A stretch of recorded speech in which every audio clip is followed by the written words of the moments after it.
My sister's son spit into my plate at dinner and said, "Dad says you deserve it." Everyone laughed. I quietly got up and left. That night, Mom messaged, "Don't contact us again." My brother reacted with a thumbs up. I replied, "Understood. Mortgage autopay ends tomorrow." By 11:42 p.m. the chat exploded. I nearly flipped the damn table. I had never been more tempted to cause a scene in my life. It wasn't just the spit, though watching Caleb lean over, lock eyes with me and deliberately hawk a wad into my mashed potatoes was disgusting enough. It was what he said after that turned my stomach. "Dad says you deserve it." I stood. My chair scraped the floor. For a second I didn't even feel like I was in my body anymore. 10 years old or not, that kid knew what he was doing. He knew exactly what those words meant.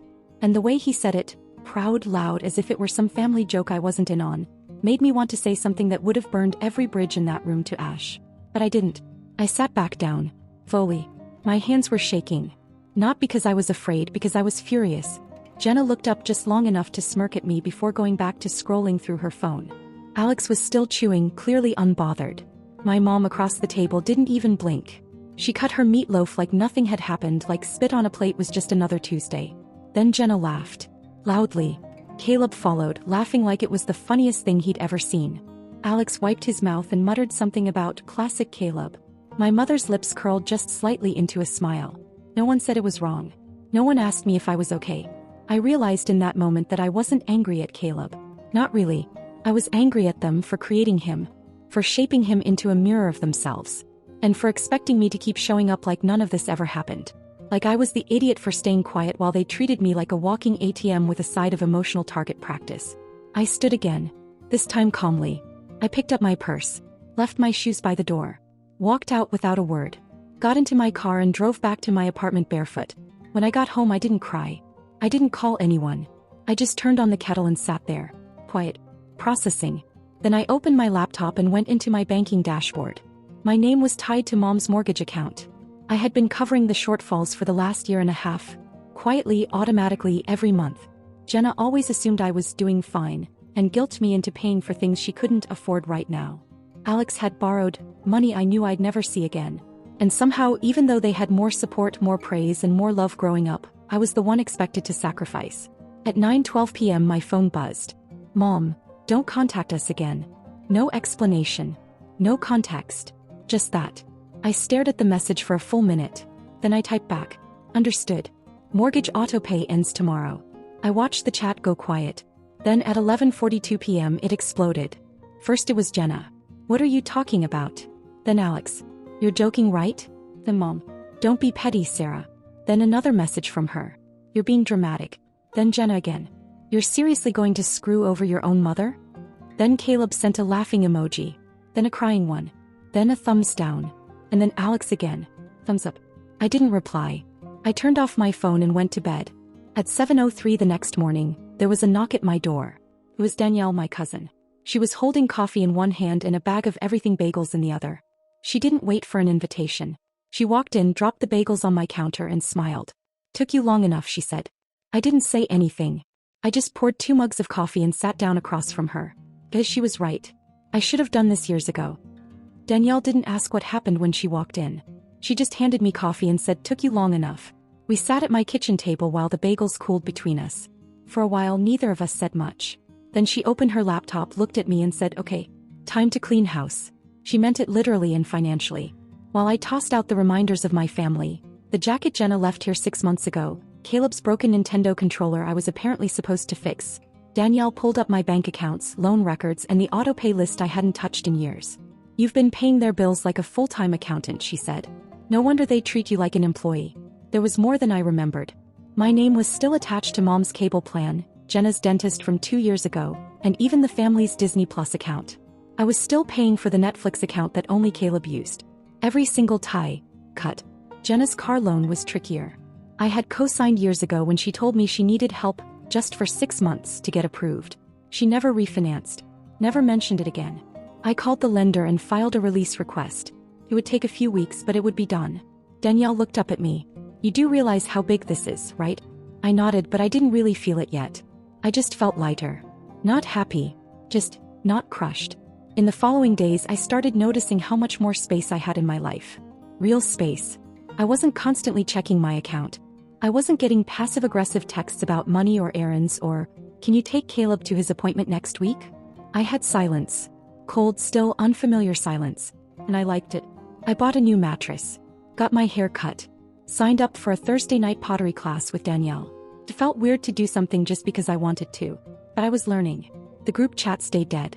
Not a single message. I waited, but nothing came. Until 2.5 weeks later when Jenna sent a single text. "You're a terrible human being." Caleb cried when he found out he couldn't go on his field trip. "Hope that makes you feel good." No greeting. No explanation. No accountability. I didn't respond. She followed up with a 48-second voice memo. Mostly yelling. Something about loyalty. Family. Her voice cracked when she brought up Caleb. Then it cut off mid-sentence. I didn't listen to it twice. Danielle told me to block her. I didn't. Not yet. Part of me wanted to see how far they'd go. What desperation looked like when entitlement ran out. A few days later, Danielle sent me a screenshot of a Facebook post Jenna made. It was a GoFundMe campaign titled, "Help Caleb Get Through a Tough Year." The photo was of Caleb smiling with a backpack on. The description was vague. Something about unpaid lunches, sudden medical bills, and how certain family members chose to walk away. It had one donation. $10. From our mom. That part stung. Danielle sent it to me with no caption. I just stared at it. I didn't donate. I didn't ask what the medical bills were for. I didn't share the post. But it made something shift in me. I wasn't guilty, I was alert. There was more going on. Jenna never mentioned anything to me about Caleb being sick or needing treatment. And now she was begging strangers for help? For a field trip? Oh, there was something else. Danielle noticed me staring at the screen and said, "You don't owe them anything, you know." I nodded. But I kept thinking about the word medical. Because if something had really happened to Caleb, they'd never admit it. Not until they were out of options. Another week of silence passed, and for once I didn't spend it waiting for their next move. I was busy. I had my Thursday pottery class with Danielle, I joined a weekend book club at the library downtown, and I finally started sleeping through the night. Deep, uninterrupted sleep. No more waking up at 2 a.m. to check if Jenna had messaged me asking for another small favor. I was beginning to believe they might actually be gone. For real this time. But it never lasts, does it? It was Thursday. I'd just left class and was walking to my car with a vanilla latte when my phone buzzed in my coat pocket. Unknown number. No voicemail. I didn't answer. Not even a minute later, a message popped up. It was Jenna. "I know you hate me. You have every right to. But Caleb's sick. It's serious. He needs surgery. We lost our insurance a while back and we can't cover it. Please. I'm not asking for myself. Please don't tell Mom I told you. She's already maxed out. I'm just asking for help for him." I stood there in the parking lot, leaning against the driver's side door, reading it over and over again. My first instinct was to delete it and go home. She hadn't even said what the surgery was for. She didn't say, "I'm sorry." She just jumped right into it, assuming I'd still be the one to clean up their mess. I showed it to Danielle that night. "You're going to help, aren't you?" I didn't say anything. She already knew the answer. It wasn't about Jenna. It was about the kid. For all the awful things he'd done and said to me, he was 10. He was a reflection of who raised him, and who let him think that spitting in someone's food was funny. I pulled up my finances again. I'd managed to save a little since cutting them off. Not much, but enough. I ran the numbers, looked at the bills coming up, and asked myself one question. Would helping Caleb make me lose sleep? Yes. If I didn't do it. I messaged Jenna back. "I'll pay 40%. No more. No less. It goes directly to the hospital. Not you." She didn't reply right away. 3 hours passed. I was already in bed when she finally responded. "Are you serious?" Then another one. "Thank you. I mean it. Thank you." The next morning I called the clinic she'd mentioned in the message. Asked for the billing department. I didn't tell them who I was at first, just asked what the process was for contributing toward a patient's surgery. They walked me through it. Caleb was on the schedule, and yes, he needed a partial payment by the following week to hold the spot. I paid exactly 40%. Got a receipt. Hung up. 3 hours later my phone rang. My mom's name lit up the screen. I didn't pick up. She left a voicemail. "I heard what you did for Caleb. I wanted to say thank you. I guess I was wrong about a few things. That was it. No apology. But close. The closest I'd ever get, probably." I didn't call back. Not yet. The next few days were quiet again, but not in the cold, punishing way it had been before. More like something was settling. Then Saturday afternoon I came home to a package on my doorstep. No return label. Just my name written neatly in black marker. Inside was a cardboard box filled with old photo albums. Not digital prints, real photos. Some yellowed at the edges. I flipped through them slowly, sitting cross-legged on the floor. Pictures of me in grade school. Christmas mornings. My first bike. My 7th birthday. Jenna was in almost every one. We looked happy. We looked like strangers. Tucked in between 2 albums was a folded piece of notebook paper. Handwritten. You didn't deserve how we treated you. I was wrong. We were wrong. I'm sorry. No name. But I recognized the handwriting. Part mom, part Jenna. I sat there staring at it for a long time. I wasn't sure what I was supposed to feel. Relief? Validation? Peace? It wasn't any of that. But it was something. A beginning. For a while I didn't touch the box of photos. I slid it onto the shelf in the hallway closet like it might start leaking if I left it out in the open. The note stayed folded inside a book I wasn't reading anymore. I wasn't ready to sift through old memories or unfinished apologies. Not when I still didn't know if any of it was real. Then 2 weeks passed without a word. And just when I started to think the story was over, I got a text from my mother. Dinner. Sunday. Just us. Please come. Danielle was immediately suspicious. She cooking or ambushing? I didn't know. But I went. Not because I trusted her, but because I needed to see for myself if anything had actually changed. I didn't tell Danielle until I was already parked in front of the house. She threatened to drive over and rescue me if I didn't text every hour. It was quiet when I walked up. Porch light on. No yelling inside. No TV blaring. For a moment, I thought she might have forgotten she invited me, until I smelled something I hadn't smelled in years. Apple pie. Homemade. I stepped inside and there she was. In the kitchen, apron on, eyes red. Something was burning. Not the pie, something else. I followed the smell and saw the broken wine glass near the sink, shards scattered across the floor and counter. Her hand was wrapped in a towel already stained dark. She tried to act like it was nothing. Said she dropped it earlier, forgot to clean it up. I cleaned it for her. Rinsed the cut, bandaged her hand. We didn't talk much. Not then. She finally sat down at the kitchen table while I finished setting out the food. Meatloaf. Green beans. Not fancy but familiar. When we started eating, she didn't say anything about Jenna. Nothing about Caleb. Not even about the money. She just asked me one question. Are you happy? It hit harder than I expected. I told her I was. And it was the first time I'd ever said it without needing someone else to believe it. I was paying my bills. I was sleeping at night. I was waking up without dread. That was enough. Then she told me something I never thought I'd hear from her. I wasn't fair to you. I saw you as someone who could take it. So I gave you everything to carry. She didn't cry. She didn't beg. She just sat there with her bandaged hand and a half-finished plate, looking smaller than I remembered. We didn't hug. I didn't stay long. When she asked if I wanted to see Caleb, I said no. It was the first time I told her no without bracing for what would come next. She just nodded. No anger. No guilt trip. I left before dessert. 3 days later, Jenna texted. He wants to see you. He wrote you something. I know you don't owe us anything, but I'm trying. I ignored it. Another 2 days passed and a package showed up at my door. No return address, just my name and handwriting I recognized. Inside was a folded sheet of lined paper with a pencil drawing. Me and Caleb on a park bench. I looked like a potato with hair, but it was clearly me. Below it, in thick, messy letters. Sorry I was mean. Thank you for helping me not die. Love, Philip. I sat on the floor for a long time holding that piece of paper. It was ridiculous. It was perfect. That night, I wrote a short note and mailed it back. Thanks for your drawing. I'm glad you're okay. No smiley face. No promises. Just the truth. 3 days later, there was a knock on my door. It was Jenna. I hadn't seen her in person since the night Caleb spit in my food. She looked completely different. No makeup. Hair in a loose ponytail. She wasn't wearing the designer boots she used to flaunt. And for the first time in years, her hands were empty, except for one thing. Her wedding ring. I didn't say anything. Just opened the screen door and waited. She held it up between her fingers. I'm selling it. I should have done it a long time ago. I need to stop pretending I've got it all figured out. I don't. She swallowed hard. Then looked at me. Before I do that, I just needed to say it. I'm sorry, Sarah. For all of it. For how I treated you. For Caleb. For every time I let Mom do it too. I didn't say anything right away. I didn't need to. Then she added, and this caught me off guard. Talk to Mom. She's thinking about selling the house. Moving closer to you. She says she wants to start over. I blinked. That was not part of the plan. Not part of any version of this story I'd ever imagined. She reached into her pocket and handed me a small envelope. Inside was a check. It wasn't for everything I'd paid over the years, but it was something. 4 digits. Enough to make my breath catch. It's from both of us, she said.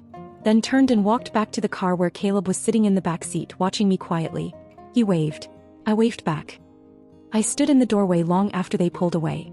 Caleb's wave stayed with me. It wasn't overdone or dramatic, just a small motion like he meant it. Like he understood something now that he hadn't before. Maybe he did. Or maybe he was just a kid trying to start over in the only way he knew how. I went back inside and stared at the check. It wasn't a huge amount, not compared to everything I'd covered for them over the years, but it wasn't small either. More than enough to say we remember. Enough to say we know what we took. I left it on the counter and didn't touch it for the rest of the night. Danielle came over an hour later. She didn't wait for me to explain.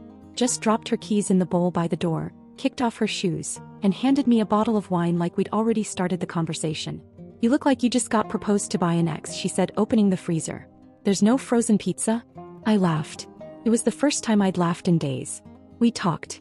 Not just about Jenna or my mom, but about me. About things I wanted to do. Danielle told me there was an opening at her firm. Administrative, flexible hours, actual benefits. I didn't even hesitate when I said I'd think about it. That used to be a huge step for me. Back then, my brain would immediately flash with all the ways taking care of someone else would get in the way. But there was no one else anymore. Just me. And the idea of that didn't scare me anymore. A few days later, Mom texted me again. It was a photo. A small one-story house with peeling paint, a crooked mailbox, and a swing set in the yard. Thinking about buying this, she wrote. 10 minutes from you. That caught me off guard. It didn't feel like pressure. It felt like possibility. Like she was saying, I want to be close, but I'm not asking for anything. I didn't reply right away. I just stared at the picture. A beat-up little house that looked like it was waiting to be cared for. In a strange way, it reminded me of her. 2 days after that, I came home from pottery class and saw an envelope under my door. No name. No postage. Just my first name written in pencil, a little uneven. I already knew. Inside was a folded card with cartoon bears on the front. The kind you buy from a gas station when you're in a rush. Inside, in a child's handwriting. Hi Sarah. I feel better now. Mom says I can visit if you want.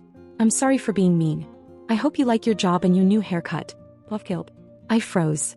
I hadn't told anyone about the job. Or the haircut. I hadn't posted anything online. That meant Jenna told him. That meant she was talking about me. Not bitterly, not mockingly, but as someone worth knowing. Worth respecting. That felt strange. I didn't cry. I didn't laugh. I just sat down at the kitchen table and stared at the card. The next morning, I opened my laptop and looked at the application Danielle had sent me. I filled it out. Hit send. Then I opened a new tab and wrote Caleb a short reply. Through his school email, not Jenna. Hi Caleb. Thank you for your card. I'm glad you're feeling better. I'm still deciding about visits, but I'd like to write you sometimes. That's okay with me if it's okay with you. 2 days later, another envelope came. This one thicker. Inside was another drawing. Me, Caleb, and Danielle sitting at a table covered in messy little clay pots. His attention to detail was ridiculous. He'd even drawn the crooked handle on my first attempt. Underneath, in red crayon. Someday? That word hit me harder than I expected. He didn't write, can I come over? Or can we hang out? He just gave me space. Someday. He was letting me choose.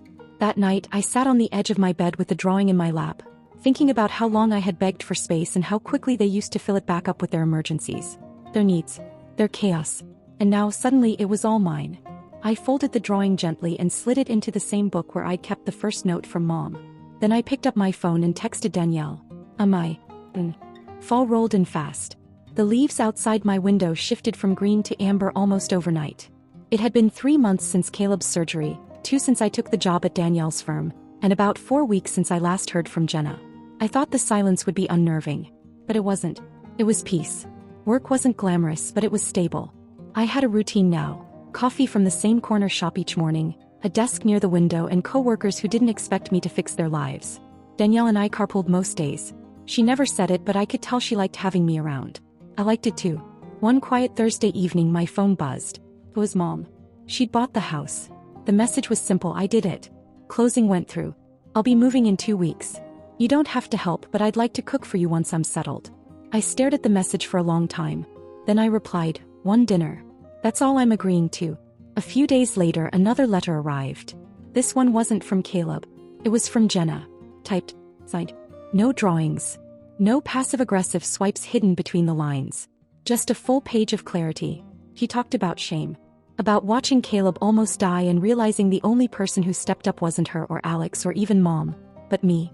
She said she hated me not because I was cruel but because I kept being kind. And it made her see who she wasn't. She wrote, "I know you don't owe me anything. I just needed to say this before I let go of expecting anything back." I didn't respond, but I kept the letter. Then right before Mom's move I got another message. From Caleb. "Hi Sarah. Mom says I can invite you to something. We're having a family dinner. A real one. No yelling. No weird meatloaf. Mom said she'll even use the good plates. You can say no. But I hope you don't." The words "a real one" stayed with me. Danielle raised an eyebrow when I told her. "You trust them not to implode?" "Nope. But I trust myself to walk out if they do." So I went. It was strange from the start. Mom opened the door and actually hugged me. Not a cold, performative thing but an awkward, real squeeze that said I'm trying. Inside, Jenna was already at the table helping set out food. Real food. Not takeout in a pan or frozen pizza. Roast chicken, salad, actual vegetables that hadn't come from a can. And Caleb. He ran up and handed me a napkin folded into a triangle. "I made you a place card," he said. "Says your name and everything." I sat down expecting tension. Waiting for the sarcasm. For someone to snap. For the old rhythms to return. But they didn't. We talked. About normal things. I asked Caleb about school. He told me he liked art now. Jenna mentioned she was interviewing at a local library. Just part-time but steady. Mom said she was trying a walking group for people who forgot how to have friends. At the end of the meal, Jenna handed me a small box. It wasn't wrapped, just taped shut. I opened it slowly. Inside was the old family photo I'd always loved. The one of all of us at the lake when we were kids. I was holding Caleb in the background, though he hadn't even been born yet. Mom said it was the only copy. She wanted me to have it. There was something else in the box. A key. To the new house. In case you ever want to drop by, Mom said. Or leave. No strings. Just, it's yours too if you want it to be. I didn't say anything for a long time. But I stayed. For coffee. For pie. For a moment that finally, felt like a family. And maybe, after everything, that was the real ending. Not a perfect one. Just a possible one.